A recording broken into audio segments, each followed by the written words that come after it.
Saya yakin rilek wali di Bang Pak Rektor. Saya yakin itu. Karena wali itu lebih dekat Allah.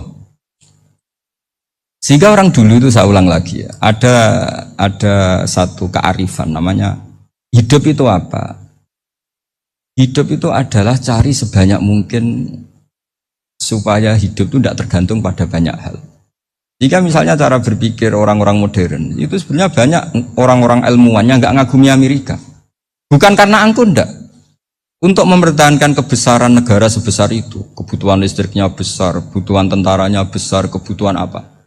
Sementara negara kayak Venezuela atau Swiss, kebutuhannya ada banyak. Pertanyaannya, yang tergantung dengan banyak hal, sama yang tidak tergantung banyak hal, itu pinter mana? Kalau dibalik pertanyaannya gitu, negara-negara maju itu tidak keren kalau dibalik pertanyaannya.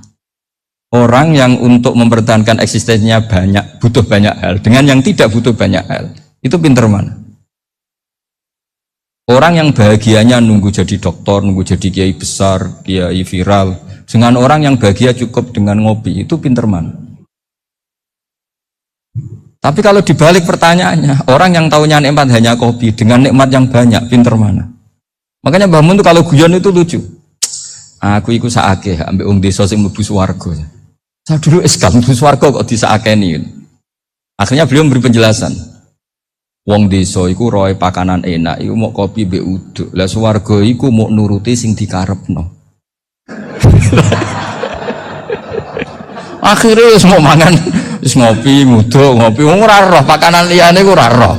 Nasi mandi yo ora roh, pizza yo ora roh apa-apa. Terus saya bilang, wah lah niku nak nganti selera tentang wanita cantik. Iku juga sederhana. Rontok pesek ya wis cantik, rontok ireng ya wis.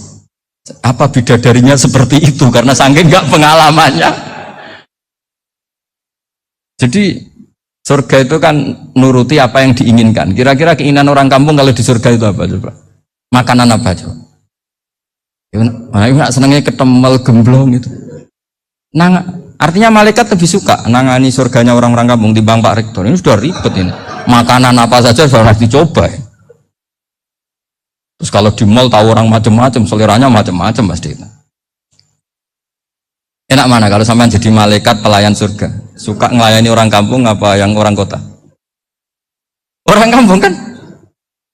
Jadi ya itu guyon tapi itu menjadi pikiran kita bahwa orang yang banyak kebutuhan itu sebetulnya banyak kebodohannya karena menggantungkan kebahagiaannya dengan banyak hal.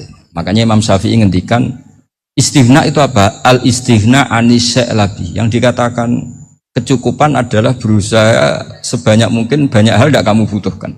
Bukan memenuhi semua kebutuhan kamu karena nafsu kamu ini tidak ada batasnya gitu. Kalau kamu penuhin nggak akan selesai. Itu ada perempuan yang kurang cantik, itu minta doa saya, Gus doain suami saya kaya, terus tak guyonin, terus gak minta.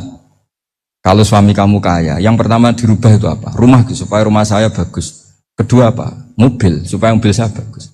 Nanti yang dievaluasi itu kamu. Mobil bagus, Alphard, rumah mewah, istrinya. Kamu pasti itu dievaluasi. Langsung, enggak usah, sudah gini aja kan. Jadi pertama yang dievaluasi itu kaya itu, coba kalau suami kaya itu yang dievaluasi pertama rumah ya, rumah ganti. Setelah itu apa? Mobil. Kira-kira berikutnya, akhirnya sudah nggak jadi. Nabi Ibrahim itu pernah minta umur panjang, keren umur panjang. Sama Allah nggak dijawab. Datang orang tua gitu mertamu ke Nabi Ibrahim. Terus disuguhi dikasih kurma. Apa itu? Kok kurma apa? Anggur yang sudah matang sekali. Sudah dimakan. Setelah dimakan meler keluar lagi. Dimakan lagi meler lagi. Terus Nabi Ibrahim masuk lagi ke kamar. Ya Allah, doanya tak cancel. Nanti kalau saya tua kayak itu. Jadi Allah itu gak jawab langsung tapi ngirimkan itu. Akhirnya ya Allah gak jadi. Nanti takut itu. Saya pernah ngalami jadi kiai tadi, ada ibu-ibu ya gak pati cantik lah. Suaminya tuh miskin sekali. Minta doa saya supaya kaya, bareng tak kasih pertimbangan itu udah gak usah gak jadi. Jadi itu kearifan. Tapi kearifan ini harus kita tanamkan. Saya nggak bisa membayangkan Indonesia yang besar ini, andai kan tidak ada qanaah, nerimo ing pantum. Coba sekarang ada Covid. Andai kan Indonesia tuh kayak Perancis. Beberapa kali punya tamu orang yang hidup lama di Perancis, bahkan dapat istri orang Perancis. Itu dulu gak begitu mencintai Indonesia. Tapi setelah di Perancis 2 tahun, wah Indonesia hebat. Di Perancis tuh kata dia kalau cerita, semua kebutuhan masyarakat itu dibebankan ke negara. Apa saja minta negara, apa saja nyoal negara. Sementara Indonesia, coba kalau Indonesia mengalami seperti ini kok tidak ada konaan rimo ing pantum, bisa kios Indonesia. Orang miskin nyalahkan negara, kelaparan nyalahkan negara, apa saja. Ini barokahnya dididik kiai, jogeman nyalahno wong liya. Urip pun romo ing pantum, diame. Sampai gak ngerti kalau Covid. Banyak tuh orang-orang kampung itu, orang lugu-lugu itu. Mbah niki saking Covid, salam ning Covid, muga-muga umure panjang. Dikira Covid itu nama orang yang ahli sosial itu. Mbak niki dana saking Covid. Matur nuwun sampekno salamku muga-muga umur panjang. Bingung kan yang nganterin ini. Ini gimana yang mau menjelaskan ya? Memang nggak paham. Ribet kan. Tapi saya pastikan bahwa dengan keadaan seperti ini kita bahagia, kita stabil, itu jelas barokahnya kalimah tadi, moto tadi atau pegangan hidup tadi. Makanya disebut al-ibarat qutun li'ailatil mustami'in, bahwa redaksi atau kata-kata atau pegangan atau filosofi hidup, apalah namanya itu adalah penyemangat. Penyemangat. Karena kata-kata ini memang luar biasa. Ketika sahabat perang demi kebenaran, zaman itu ya pasti benar karena yang dibela Nabi. Dulu itu kan enak zaman Nabi, yang dibela mesti benarnya, musuhnya mesti salahnya. Jika dulu itu memang harus tegas. Kalau sekarang mau tegas gimana? Yang kamu bela tidak mesti benar, musuhnya tidak mesti salah. Ribet kan kalau misalnya saya tukaran sama Pak Rektor, kamu mau bela mana kan bingung. Saya tidak mesti benar, saya tidak Nabi. Pak Rektor apalagi nggak mesti benar lagi kan? Ribet kan? Jadi kalau kita mau perang sekarang itu mau pede gimana? Enggak.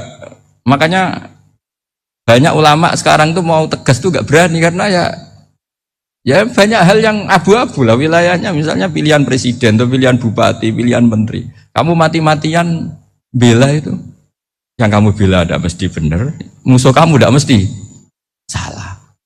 Misalnya pilihan bupati, wah ini kabupaten ini baik kalau bupatinya ini, yang satu bilang ini, terus tim suksesnya kamu tanya, kamu yakin? Ya tidak juga. Lah kenapa semangat? Kan saya botohnya, paling alasannya ya itu aja, bukan yang lain. Beda dengan zaman Nabi, Nabinya mesti benar, Abu Jahalnya mesti salah, kan enak aturan mainnya jelas. Singkat cerita dalam perang itu banyak sahabat yang ngalami luka, ngalami apa gitu. Kemudian curhat ke Nabi, ya Nabi gara-gara derekkan jenengan, ngikuti jenengan saya harus ngalami seperti ini, seperti ini. Ngiranya orang itu diapresiasi sama Allah keluarnya itu. Ternyata sama Allah gak diapresiasi. Malah diturunkan ayat intakunu ta'lamuna fa innahum ya'lamuna kama ta'lamun wa tarjuna minallah malah yarjun. Kalau kamu sakit karena perang, orang-orang kafir itu ya sakit. Itu saja berani padahal demi kekafiran. Wa tarjuna minallah malah yarjun. Padahal kamu punya nilai lebih yaitu berharap kepada Allah yang mereka tidak punya. Saya jadi kiai itu ya kadang mangkel. Karena yang benci ya benci, yang seneng itu ngel-ngel loh kayak Pak Bejo. Jadi semuanya ribet. Nah iya, yang benci ya ganggu, yang seneng ya ganggu, tambah nemen. Seribet. Tapi kalau sudah ingat bandar narkoba, mereka berhadapan dengan polisi, kadang ditembak karena kesalahannya terlalu fatal. Antar persaingan mereka juga bisa tembak-tembakan karena merebut pasar narkoba. Itu saja mereka berani. Kok kita yang jadi kiai kadang dicium tangannya, dihormati gak berani, hanya takut apa ya, musibah-musibah kecil lah, atau problem-problem kecil. Nah iya, kalau kita bandingannya gitu. Kalau kamu mau tahajud kedinginan, itu masih nanti dihisab Allah itu gitu.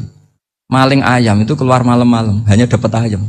Itu gak takut dingin. Ya gak takut digebuki masa. Kamu mau tahajud saja takut dingin. Makanya nanti hisabnya orang soleh itu nanti dijajarkan orang dolim. Terus diperbandingkan. Wah itu habis kamu kalau itu. Jadi misalnya Unisula mau rapat, tapi ini malam, kalau malam dingin nanti saya masuk angin. Anak-anak pang di perapatan aja berani kamu. Kalau sudah perbandingannya gitu tuh ribet kita nanti. Makanya itu kalimat itu moto atau filosofi hidup. Sehingga diulang lagi nasihat itu. Iyam saskum korhun fakodu masal koma korhum mislu. Kalau kamu kena luka, orang-orang yang nggak benar juga akan kena luka. Itu aja berani demi ketidakbenaran. Masa kamu demi kebenaran nggak berani? Akhirnya orang itu, ya itu kalimat, itu heroik. Makanya kita ini penting ya, makanya tadi himne Unisula dimulai kalimat thayyibah. Karena kalimat ini yang menjaga kita kalimat ini. Misalnya tentang Tuhan. Kenapa orang Islam imannya kokoh seperti ini, termasuk yang sudah hidup di Amerika, di Australia, di mana-mana. Itu ya barokahnya ajaran atau barokahnya kalimah. Saya sebut kalimah saya pakai bahasa santri. Karena la ilaha illallah itu dalam tradisi santri disebut kalimatu haqqin alaiha nahya wa alaiha namut wa alaiha nub'ats. Ada yang riwayat wa biha nub'ats insyaallah taala minal aminin. Kenapa mereka di mana-mana meskipun sekolah di Amerika, di Australia, bahkan di Uni Soviet tetap mukmin? Itu barokahnya ajaran yang benar. Allah itu siapa? Tuhan. Tuhan itu sifat dasarnya apa? Awal. Dia harus wujud awal sebelum makhluk yang lain. Sehingga ketika ada negara yang maju, yang tertib, manajemennya tertib, masyarakatnya makmur, tapi punya Tuhan yang tidak seperti itu, tidak awal, itu sudah gak nyaman. Karena ndaklah keren Tuhan saya, karena Tuhan saya itu al-awwal, zat yang pertama. Tuhan saya keren lah, zat yang gak mati. Tuhan yang gak mati, yang gak pernah mengalami kematian. Sehingga tontonan atau yang dilihat kenikmatan-kenikmatan yang lain ini tidak mengubah dia pendirian tentang Tuhan, karena mantapnya satu kalimat tadi bahwa Tuhan itu ya harus satu, harus awal, harus tidak mati, tidak rusak, tidak mengalami apa-apa yang membahayakan. Sehingga ketika ditawarin Tuhan yang lain meskipun menjanjikan secara finansial atau kemakmuran, mereka gak tertarik. Itu coba, itu barokahnya makmur apa barokahnya ajaran? Barokahnya ajaran. Sering negara Islam itu kalah makmur dengan mereka, tapi barokahnya ajaran ini tetap apa? Tetap Islam. Makanya Nabi Ibrahim, Nabi yang sukses bikin wa ja'alaha kalimatam baqiyatan fi aqibi.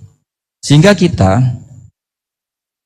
ini bekti sama orang tua misalnya, itu ya karena ajaran. Suwargamu itu karek wong tuamu. Nak wong tuamu ridho, Allah ridho. Nak ora ridho, Allah ora ridho. Ridho wa fi ridhol walidain wa sakhatu wa sukhtu wa fi sakhatil. Sehingga ketika ada orang tua yang agak brengsek gitu, anak-anak tetap hormat. Punya orang tua yang miskin, yang sudah miskin, tukang tombok nomor, banyak kan di kampung gitu. Ya tetap hormat. Coba kalau dari awal kita ngajari orang tua kamu hormati ya, kalau baik, kalau tidak usah. Bisa geger Indonesia. Tapi barokahnya ajaran-ajaran itu Indonesia tertib karena ada ajaran. Nah, ini di sini pesantren dan Unisula semua harus berkontribusi membuat ajaran yang benar itu adalah ciri utama Islam. Sehingga Islam ini dimulai dengan ajaran kalimatu haqqin alaiha nahya wa alaiha namut. Sehingga kita tenang seperti ini. Saya ini termasuk kiai yang tenang. Meskipun kata orang banyak saya ini kiai besar, tapi termasuk kiai yang paling tenang. Termasuk yang paling tenang. Karena saya ini pakai mazhab orang-orang hebat. Saya berkali-kali cerita, orang kayak Imam Syafi'i itu orang yang luar biasa. Saya berkali-kali cerita, orang yang tadi nyium tangan kamu ya Imam Syafi'i, di belakang tuh ngerasani kamu, menghujat kamu. Jawabannya enak saja. Berarti saya alhamdulillah orang yang wibawa. Buktinya di depan saya nggak berani. Jadi enteng saja. Diceritain sebagian kampung, sebagian separuh dari warga kamu itu nggak suka kamu. Ya bagus lah, nggak suka saya, nggak akan utang duit saya. Di mana-mana orang utang tuh karena teman dekat. Kalau nggak seneng pasti minimal nggak utang, nggak pinjam mobil, nggak pinjam apa. Berkah mana yang seneng sama yang gede? Jadi dianggap enteng saja. Semua yang dialamin dianggap enteng saja. Misalnya punya istri pemarah, ya baguslah marahin suami. Kalau marahin tonggo malah ribet. Jadi kamu harus terima kasih kalau dimarahin istri. Baguslah marahin saya mah, kalau marahin tonggo ribet. Jadi enteng saja. Tapi kita sekarang tuh karena nafsu ya, sehingga menghadapi hidup ini ribet. Ulama dulu kalau mau mati itu senengnya bukan main. Sudah lama saya ini ingin nggak maksiat. Kayaknya nggak maksiat paling efektif itu mati. Ya tidak apa-apa Gusti, kalau sebaiknya mati ya mati aja. Enteng saja. Jadi melihat kematian itu akhir dari segala keburukan atau potensi keburukan. Apapun baik kita sekarang, suatu saat mungkin kita nggak baik. Yang bisa menghentikan ketidakbaikan atau potensi ketidakbaikan itu apa coba? Mati kan? Berarti mati itu mengerikan apa menyenangkan? Mesti kamu tidak berani menjawab. Meskipun secara ilmu kamu berani, tapi secara rasa agak berani kan? Saya ulang lagi ya. Yang bisa menghentikan keburukan atau potensi keburukan itu apa coba? Apa? Kematian. Berarti kematian itu menyenangkan atau menyusahkan? Apapun kamu tidak berani jawab karena kamu agak-agak duniawi itu kelihatannya. Tapi secara ilmu, kamu tahu kan kalau mati itu tidak buruk-buruk banget. Karena apa? Itu akhir dari segala keburukan. Sehingga Nabi ngajarkan kalimat itu begitu luar biasa.